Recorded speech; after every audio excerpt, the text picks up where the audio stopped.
Social মিডিয়ায় মাতা ত্রিপুরা সুন্দরীকে নিয়ে আপত্তিকর মন্তব্যের অভিযোগ ঘিরে ফের উত্তপ্ত হয়ে উঠল গোমতী জেলা। অভিযুক্তকে গ্রেফতার না করে এবার প্রশাসনকে 72 ঘন্টার আলটিমেটাম দিল হিন্দু জাগরণ মঞ্চ। ঘটনাকে কেন্দ্র করে এলাকায় নতুন করে চাঞ্চল্য সৃষ্টি হয়েছে। অভিযোগ, সোনামুড়া এলাকার সীমান্তপুরের বাসিন্দা জাভেদ হোসেন সোশ্যাল মিডিয়ার মাতা ত্রিপুরা সুন্দরীকে নিয়ে কুরুচিকর ও আপত্তিকর মন্তব্য করেছিলেন। দীর্ঘ সময় পেরিয়ে গেলেও এখনো পর্যন্ত অভিযুক্তকে গ্রেফতার করা হয়নি। এই পরিস্থিতিতে বৃহস্পতিবার হিন্দু জাগরণ মঞ্চের গোমতী জেলা সংযোজক প্রতিম দত্তের নেতৃত্বে এক প্রতিনিধি দল আরকেপুর থানায় গিয়ে ওসি সঞ্জীব লস্করের সঙ্গে সাক্ষাৎ করেন। সেখানে প্রশাসনের ভূমিকা নিয়ে তীব্র অসন্তোষ প্রকাশ করা হয়। সংগঠনের পক্ষ থেকে স্পষ্ট জানানো হয়েছে, আগামী 72 ঘন্টার মধ্যে অভিযুক্তকে গ্রেফতার সহ প্রয়োজনীয় পদক্ষেপ না নেওয়া হলে বৃহত্তর আন্দোলনে নামা হবে। এমনকি এই আন্দোলনে বিভিন্ন হিন্দু সংগঠন ও সনাতনী সমাজও অংশ নেবে বলে হুঁশিয়ারি দেওয়া হয়েছে। জয় শ্রীরাম। তো আমরা আজকে আরকেপুর থানায় এসেছি।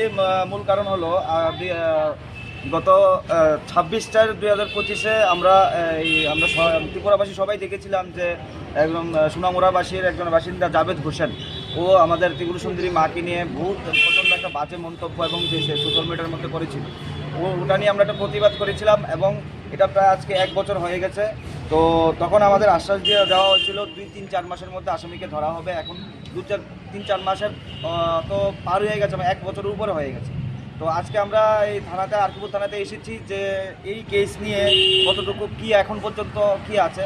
তো আশ্বাস তো আমরা পেয়েই যাচ্ছি আসামিকে ধরবে, কিন্তু আমার কথা হলো ওই যে আসামি, ও এত বড় একটা ডনও না, এত বড় ক্রিমিনাল ইয়েও না যে ওকে ধরতে এত দিন লাগছে।